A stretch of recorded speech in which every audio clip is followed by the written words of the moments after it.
Hi guys, welcome back to the channel.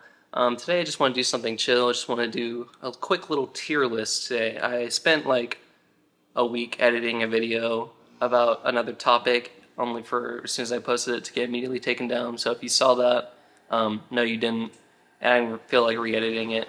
So I decided today to do something kind of easier and just do a tier list. Also, I'm sorry if you can hear the AC in the background. The AC in my apartment's really loud. So just sorry if you can hear that, and try and get rid of it as much as I can. Anyways, the type of tier list we're going to be doing today is we're going to be looking at film bro movies. So if you don't know what a film bro is, essentially they are someone who thinks of themselves as a authority in film discussion when they really have a surface level knowledge of film. Often at times, their favorite films are like they're just very hyper masculine. There's not a lot of variance in them, and that's not a diss to anyone. It's because these are some of the greatest movies of all time. So yeah, obviously they're going to be in your favorites. But if you're calling yourself like a film buff, I feel you should have a little bit more variety in your tastes.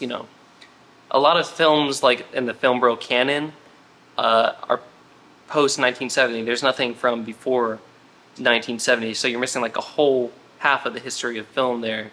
Usually nothing directed by women or people from the LGBT community, nothing, foreign films. They're usually mostly American movies. And this isn't, calling anyone out. It's just, you should expand your horizons more. I need to do it too. I'm guilty of the same things. A lot of my favorite movies are film bro movies, probably.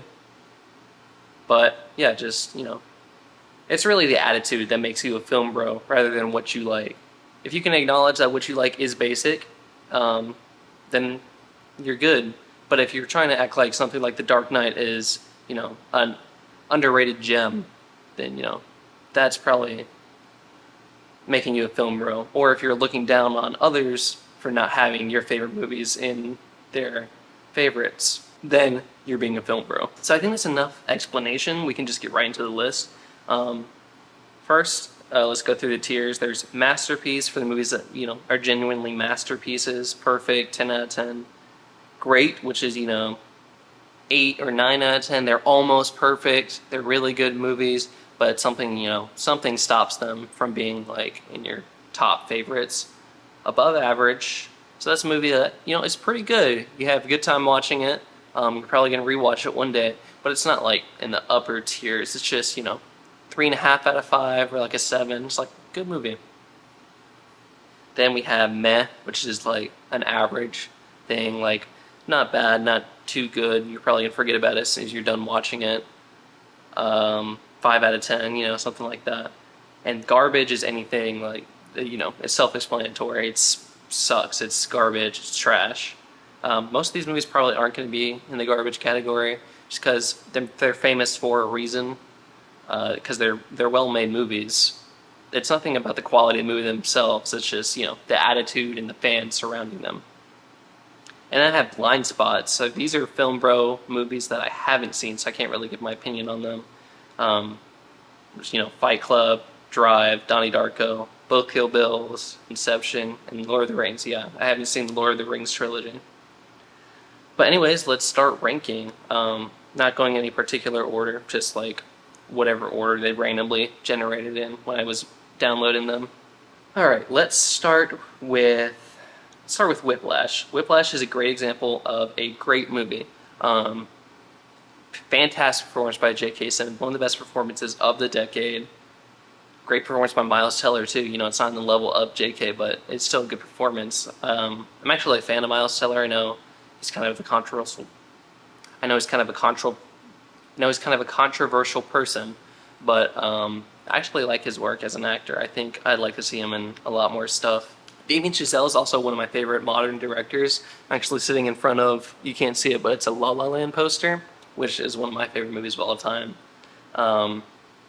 Yeah, and each movie has such a different energy to it, and this one, it's a movie dealing with musicians, so there's just certain rhythm to it. Keeps building, building, and building, and building. Like kind of honestly like the ending the drum part where he's going crazy on the drums. It keeps building like that. Like a rhythm keeps building up until the end where it's like an explosion of sound. Yeah, Whiplash, great movie. And this is honestly another thing about film bros is they tend to not understand the movies they're fans of.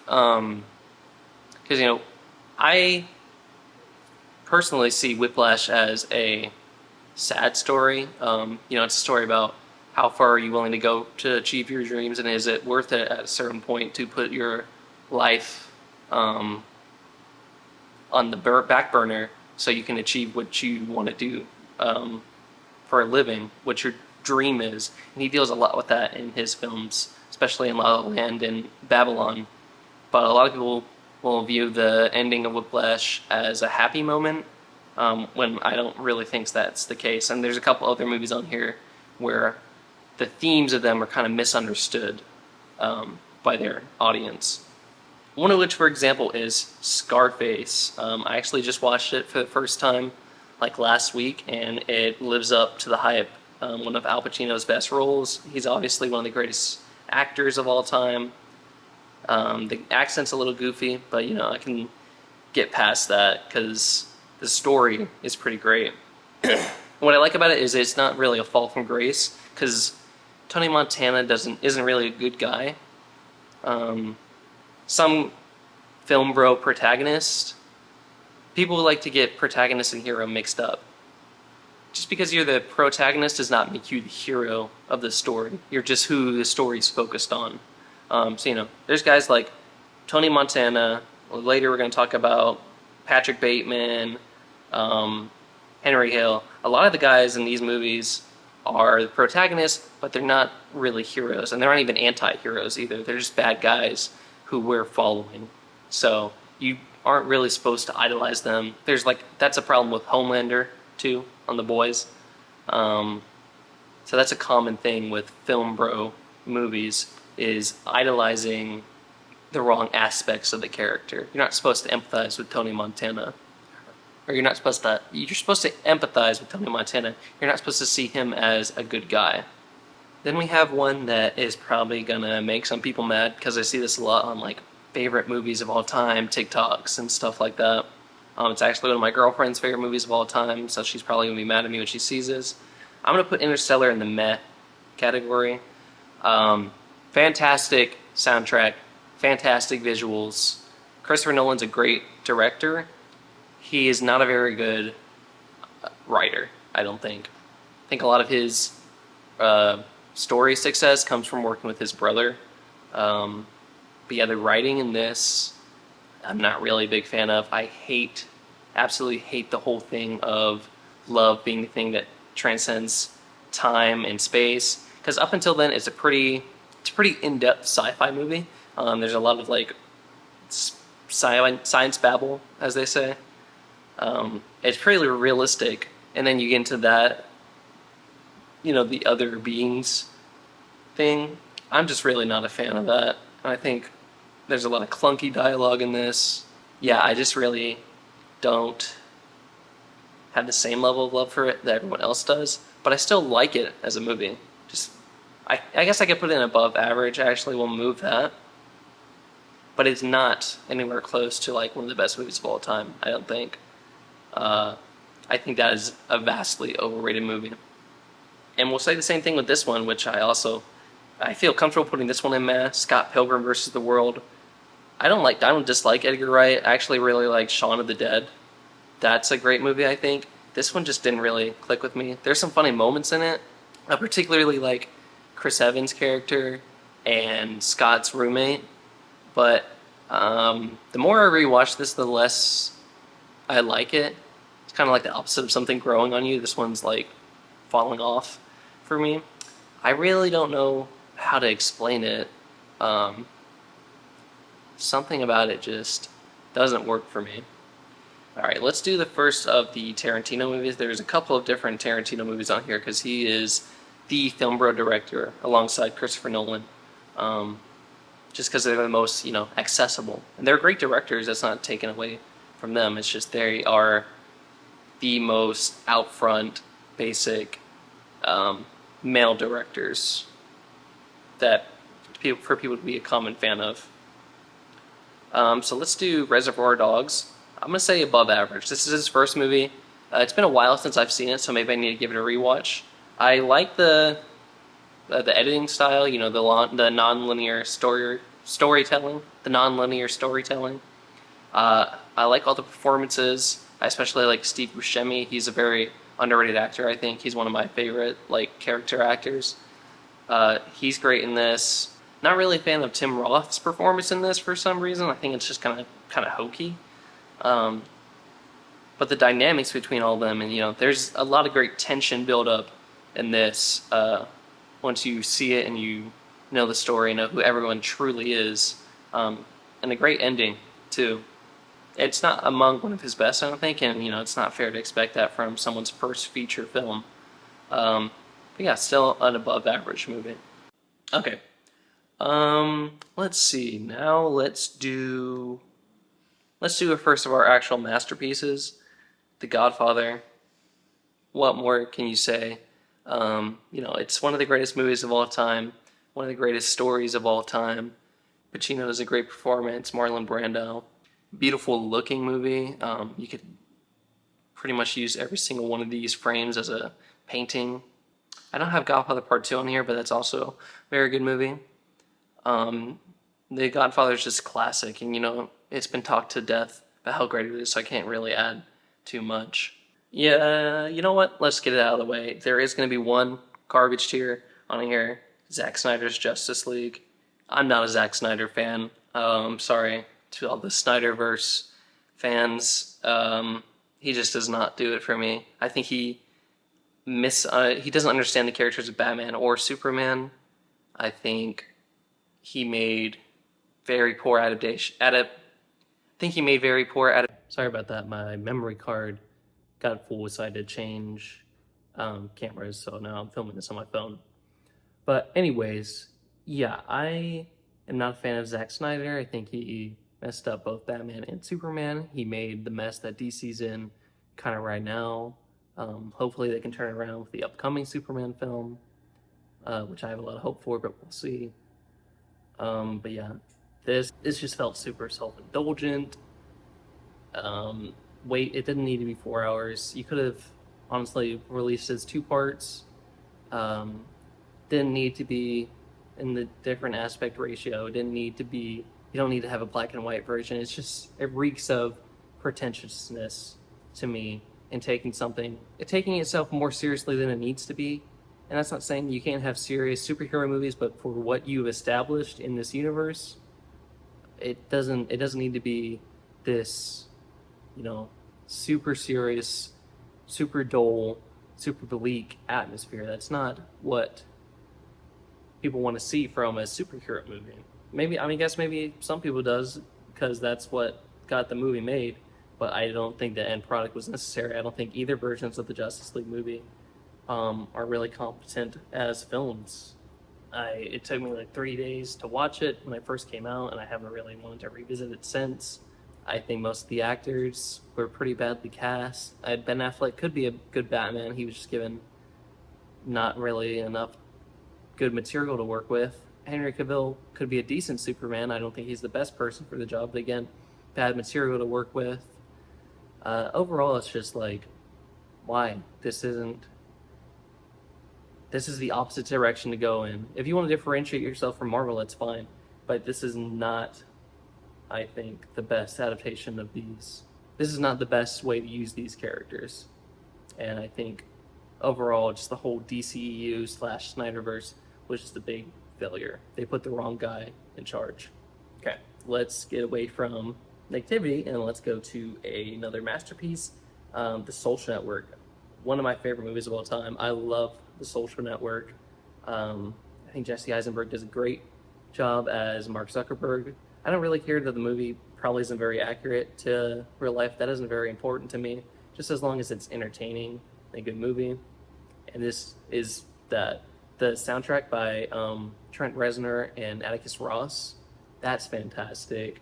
I think the editing in this is, one of the standouts It definitely should have won Best Picture back in 2010, I believe. I think it lost to The King's Speech, which that's ridiculous. This is one of the best movies of this century. Probably one of the best of last decade, and one of my favorites of all time. So this deserves to be in the masterpiece category. Let's put Goodfellas up there too. Directed by Scorsese, great movie, fantastic performances from all three: Joe Pesci, uh, Robert De Niro, and Ray Liotta. It's probably Ray Liotta's best role in his entire career. The editing in this one is great too. Some of the most the visuals in this, I especially love the shot where they're burying the guy they killed at the bar, who was telling Tommy to get his shine box with the like red behind them. That's a great shot. I think this, and I might as well just get to it now since I'm bringing up Wolf of Wall Street, which I'm also going to put in masterpiece. I mean, it lives up to the hype. People misunderstand these two movies because they think this lifestyle is cool and something to live up to. But the point of the movie is the good parts are temporary, and you're just left with nothing at the end. Both Henry Hill is left, a schmuck living in witness protection. He hates his life. Jordan Belfort loses his family. He's left, shilling a pyramid scheme basically at the end of the movie. So, the success you get from stepping on others and doing bad stuff gets you in not much better position you started in. That's the point of these movies, and they're kind of misunderstood in that people think these are lifestyles to aspire to, when in reality they're about how these destructive lifestyles are just that, destructive. But yeah, Wolf of Wall Street, another great Scorsese movie. These two are probably like up there for my favorite. If I had to pick one, I'd probably say Goodfellas, just because it, I think, tells a better story in less time. Leo does a great job. Both of these have great soundtracks. Two masterpieces.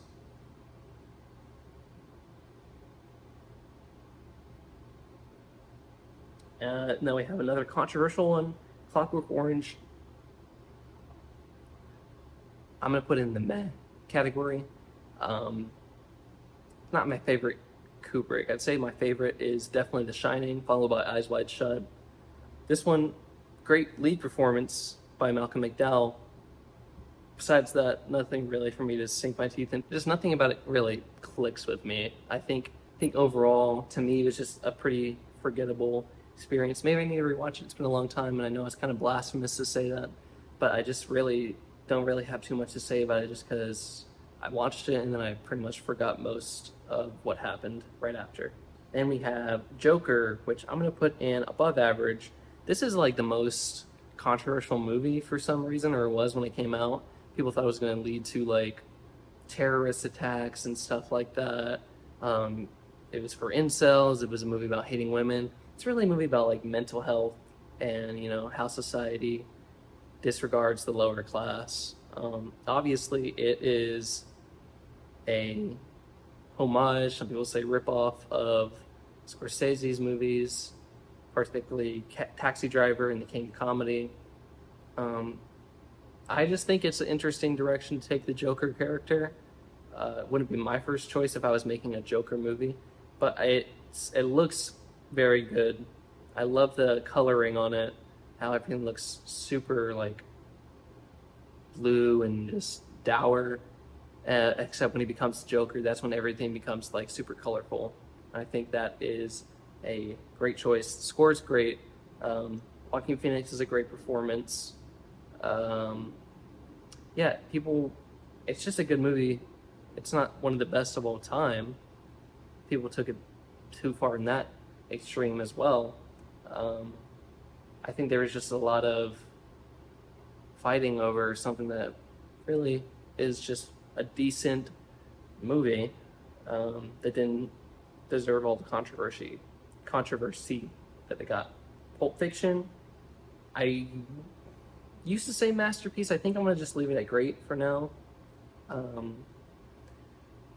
I don't know, something about it parts of it are very like masterpiece. The rest is good. Um, I think particularly everything with Jules and the cleanup with the I think it's the wolf. That part's great. I'm not really a fan of Butch's side story. Um, that just doesn't really flow well for me, I guess. But it's still a great movie. Some of the like cleanest dialogue. That's Tarantino's strong suit. His dialogue is so natural sounding and interesting. Um, but besides that, yeah, it's a great movie. Um, it's kind of just fallen down a little bit in my watches over the years, but maybe on my next rewatch I'll change my mind. This is probably the ultimate film bro movie. It's one I see the most all the time on like TikTok and Instagram and stuff. American Psycho, yeah, it's a masterpiece. Yeah, I know it's annoying seeing all the Sigma edits of Patrick Bateman, but it's like a fantastic movie. It is a great satire of the 1% culture of yuppie culture in the 80s, of toxic masculinity and the trying to conform in a materialistic society where everything isn't based on what's inside. You can be a serial killer, but as long as you have a nice house and nice clothes, you'll fit in and get away with it. You can do whatever you want. I also find it funny that so many people call this a sexist movie and a Patrick Bateman a Sigma male when the whole point of the movie is, well, first of all, it's directed by a woman. The original book is written by a gay man, and Patrick Bateman is supposed to be he's a loser is the point of the movie. He's not someone to aspire to, like what I was talking about earlier. Patrick Bateman is the joke of the movie. The whole joke is that like a guy can go on a killing spree and he'll get away with it because no one cares enough. They're all too self-absorbed to even notice all these people dying. So it's just funny to me that that is the legacy of this movie, when really it should be about, it's, in my opinion, one of the greatest movies of all time. One of my favorites. Okay, let's do The Dark Knight. Great. Again, I used to say masterpiece. I'm thinking I'm gonna leave it in great for now because over the years I've kind of fallen out of love with Christian Bale's take on Batman. It's not really what I think of as Batman. I think, first of all, the voice is stupid. That's one thing. But I just think his Batman is so not self-absorbed, but so kind of selfish, honestly, wanting to quit Batman to just be with Rachel. To me, that's not who Batman is. Batman will stay fighting for Gotham no matter what. It doesn't matter. That's the point. That's the tragedy of Batman, is that he'll lose people that are important to him just so he can continue on his mission. So for this Batman to be so concerned over Rachel, and even this isn't about The Dark Knight Rises, but the next one he quits being Batman just because she's dead. That is like a bad thing to do with the character, in my opinion. But obviously, the highlight of this movie, Heath Ledger's Joker, one of the most iconic performances of all time. I'm not going to argue that. I mean, he's fantastic in it, and it's such a tragedy that he's not still here churning out fantastic role after fantastic role after fantastic role. I think modern Hollywood would be a lot different if Heath Ledger was still around. All right, let's do another Tarantino, Inglourious Basterds. It's actually been a while since I've watched this. I've been wanting to do a rewatch, but another great movie. I'd probably put it under Pulp Fiction. I don't think any of the performances are as iconic, I guess Christoph Waltz is an iconic performance, but even then I don't enjoy this one as much as Pulp Fiction, probably just because of the setting. I think World War II is kind of an overdone setting, but still a great movie. There's no denying that. Just wouldn't put it on the upper end of his. What I would do is put Django on the upper end because I think this is a masterpiece and probably his second best movie after Once Upon a Time in Hollywood. Jamie Foxx does a great performance. This is I think, the ultimate historical revenge fantasy. It's nice to see Leo playing the villain. He's a great job at it. He's like despicable, and you want to see him get his comeuppance.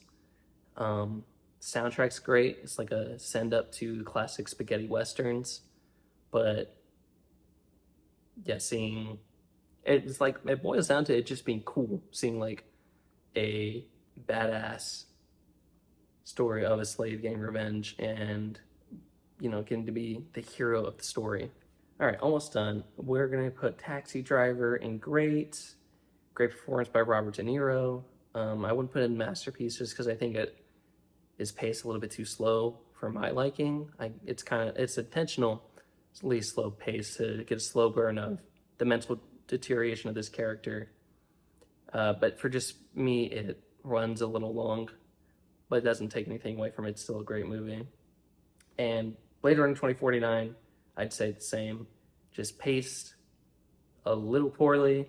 Still a great sci-fi movie. Love Ryan Gosling, love Harrison Ford. I think this is a much better movie than the original Blade Runner, which I'm not really a fan of. I don't know which cut I saw, whichever one's on HBO Max, that's the one I saw.